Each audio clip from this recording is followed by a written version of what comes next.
Okay, today we're going to be looking at another data processing problem. We've been playing with games for a while, and that's been super fun. We are going to go back to doing some scanning of data and processing it, which I think is also fun. So hopefully you do as well. What I'd like you to do is, if you can find it, the Google Classroom, you can find the phony data problem. And you may download the, this here is the data we'll be using, and this here is our expected output. You'll notice this is a longer data file, so it's got several different test cases, okay? And we're going to read the problem together.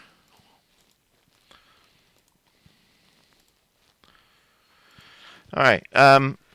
Chris and Matthew are on the committee for a local scientific journal. In the past, they've had a problem with accidentally publishing papers whose authors fabricated fraudulent experimental results.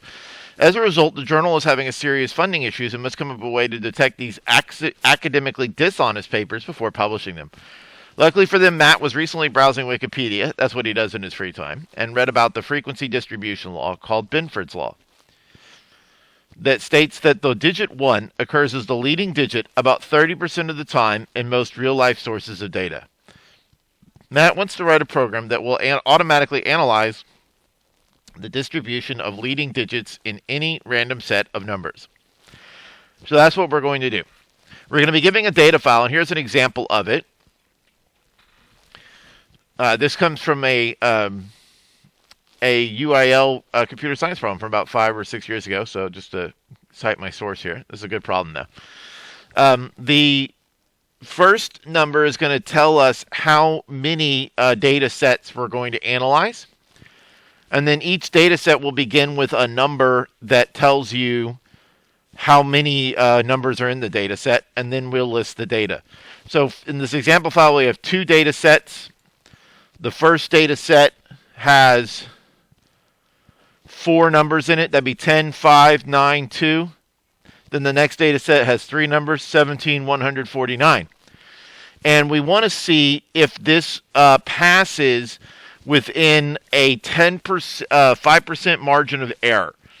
So if the data set is, if the number of data items that is within, that starts with a leading 1 is within 25 to 35% of the data, then we'll simply say that it passed. If it failed, we're going to report that output rounded to the nearest hundredth. So we'll have to use our formatting as well here. Okay?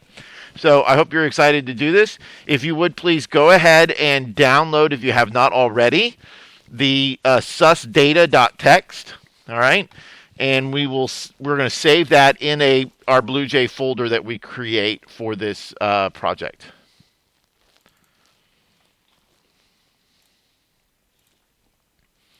Okay, I've created a project simply called susdata, and I'm going to download this data set. You usually have to open it in a new window when you do that for some reason in the Google Classroom, and then you can press the download button.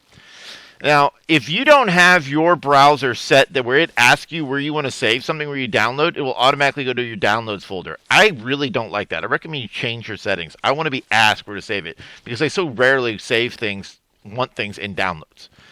And then I'm just going to go to wherever I made this project.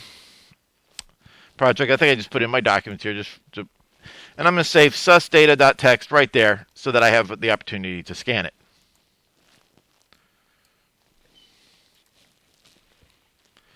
Okay, so then what we're going to do is let's write a class.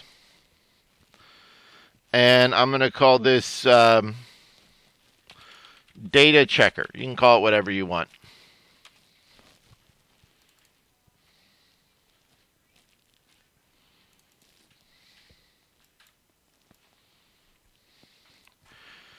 And in order to do this, I'm going to be using the java-util.file class and the java.util.scanner. Sorry, java.io.file and java.util.scanner. So we'll need to import those.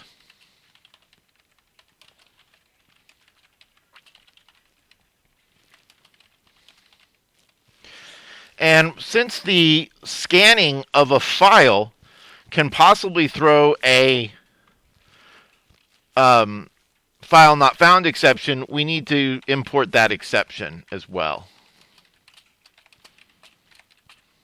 because we'll need to handle that somehow.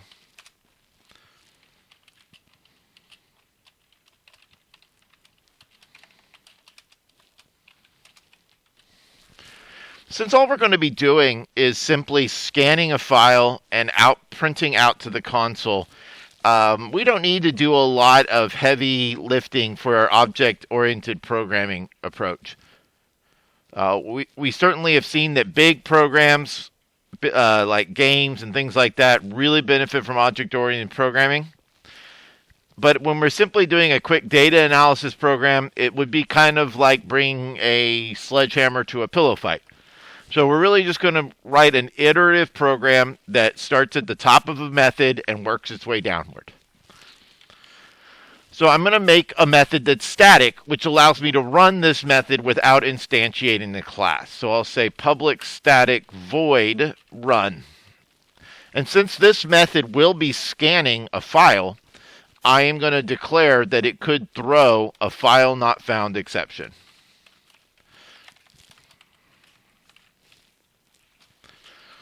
Now, I've decided to go ahead and make it to where I simply load the name of the file in this method.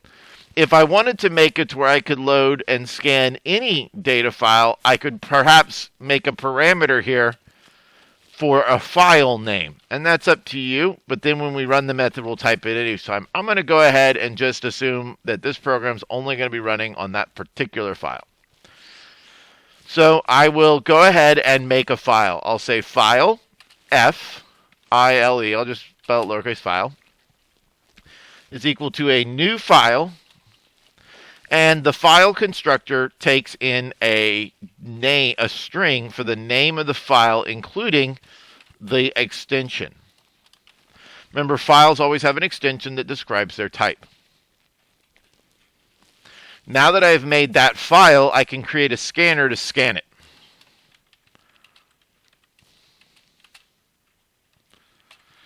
And my scanner constructor takes in what I want to scan, and I'll be scanning the file.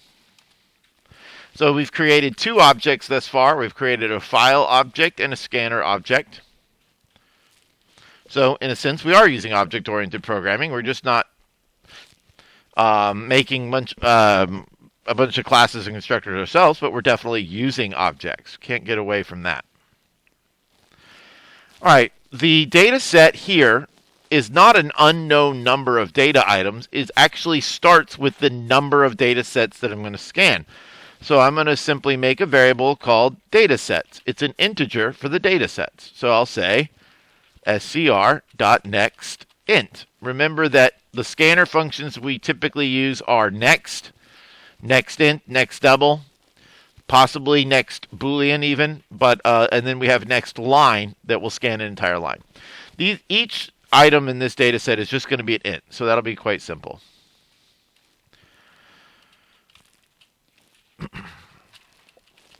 And I'm going to write a for loop that will loop as many times as this thing called data sets. So I'm looping from d equals 0 up to but not including the number of data sets. So let's say data sets that I scanned in line 8 was 10. This would loop 10 times because d would be 0 through 9, which is 10 numbers. Okay, so now we need to handle, in this loop, we're going to write the code for how to handle each data set. Well, the first item in each data set, we are told, is the number of data items. So I'll call that data points.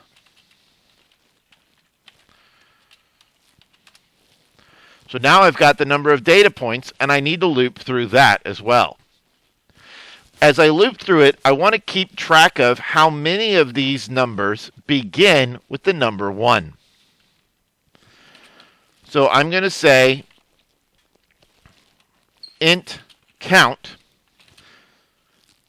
and I'll start it at 0. Because I'm using integers here, though, we're going to have to deal with something, but I want to have that conversation, so we'll have it later. I could avoid it by actually making my count a double. I now need to loop through the data points. And so I'm just writing a simple for loop inside this for loop that will loop the number of times that data point says to. At this point, we already know how many numbers there are, but we need to figure out the percentage of them that begin with a 1. And there are some different ways that we can do that. The way I would like to do it is I would like to use strings and string methods. So I want to talk about that for a second. We have not done a lot with strings in this class. It's a big topic in Computer Science 3. But we can use them as they come up. So there are several string methods that every computer science student needs to know. So let's say I have a string called str. 2 uppercase will make your string uppercase. But this is not permanent. It would only make it uppercase for a split second. If you want to make it permanent, you have to store it back in itself. Okay? Likewise, there's also a 2 lowercase. That's a good one to know. And what this allows you to do is to compare things, compare strings without worrying about their case. You can use dot equals to see if 2 strings are the same. And you can do dot equals ignore case. That's another good one. And there's also something called compare to that allows you to know if one string comes before or after alphabetically. And then there's a very important one called substring. Now the substring method, there's 2 of them. There's one that takes from index A to index B, and it returns the string in those from index A up to but not including B. And there's another substring method that just takes index A to the end of the word. I would like to focus on those 2 today.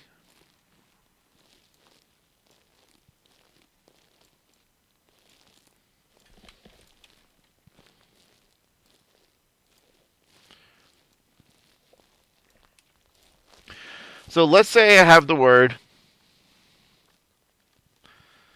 hello world. That's my string.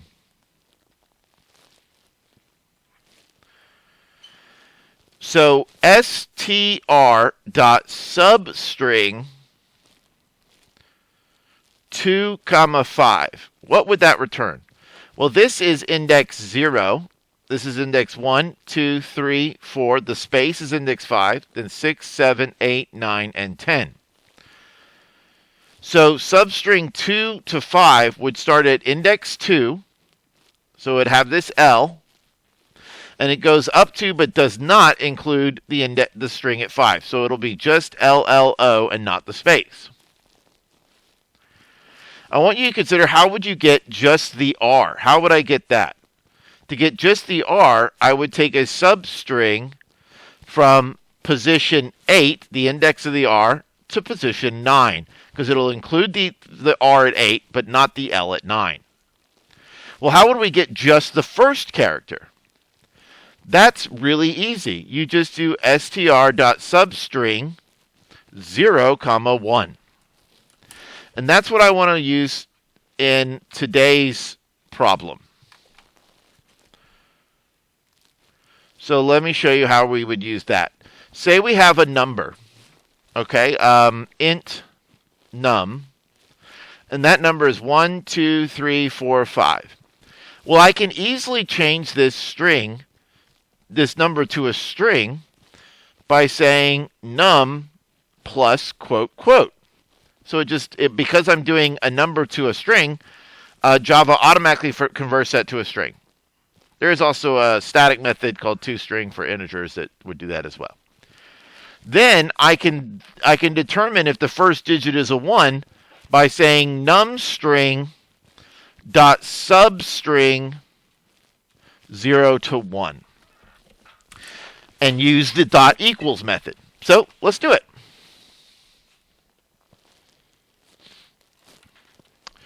So first step, take in the number. Int num. Actually, you know what? We don't even need to do that because we can scan things in as a string automatically. I'll just say string num string equals scanner. As long as I just say dot next, it will automatically scan that number in as a string, which is exactly how I want it. Then we'll simply say if num string dot substring, notice substring is all one word, so it's not camel cased. The S is lowercase. 0 to 1 dot equals the number 1. That means we found the number we need to up our count by. So I simply run count plus plus to increase my count.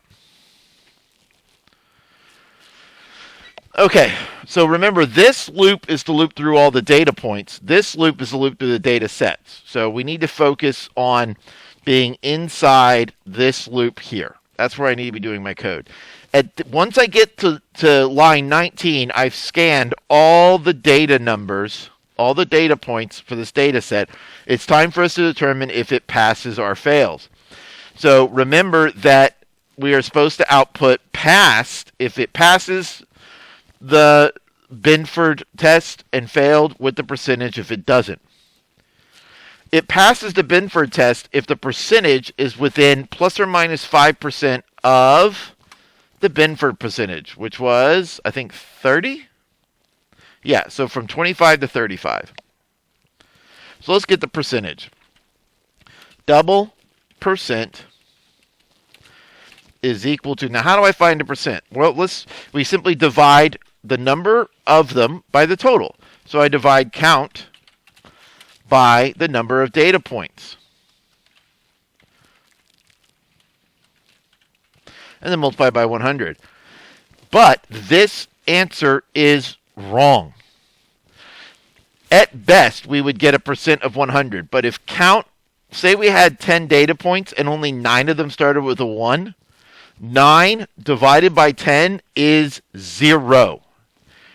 These are integers. Java integer divides, meaning it just says, well, how many times is this going to that? This is bad.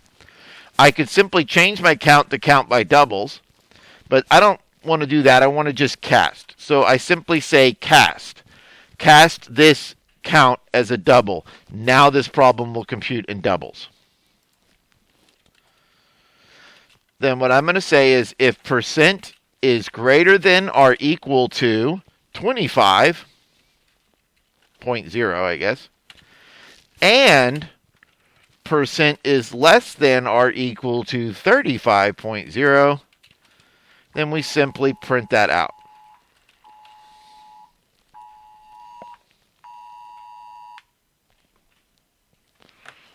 System.out.println that we passed. And I think it's supposed to be all in caps.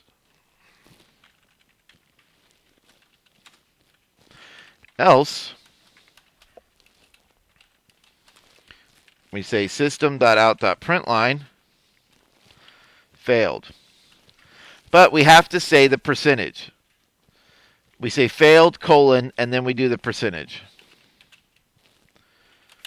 And I'll say string.format. I'm using floating point. Doubles are floating point. So in the flags, it's percent F. I want 2 decimal places. So I say percent 0.2 F to round it. And then I say the percent and then I'll just add a percent sign. We could have also done this using system.out.printf. I just elected to do it using string format. So it's going to print out failed colon space. It'll then format the percent to 2 decimals. It'll format the percent to 2 decimal places and then add a percent sign. And that should be the end of our program. let's run our program and see if we were able to successfully do this problem. So I select the static method run, and it outputs this data like here. And we can compare that to the expected output and see how we did. Looks like we did a good job. So that was another lesson on using scanner. Hopefully that made sense. We got to explore using substrings, so that's pretty exciting.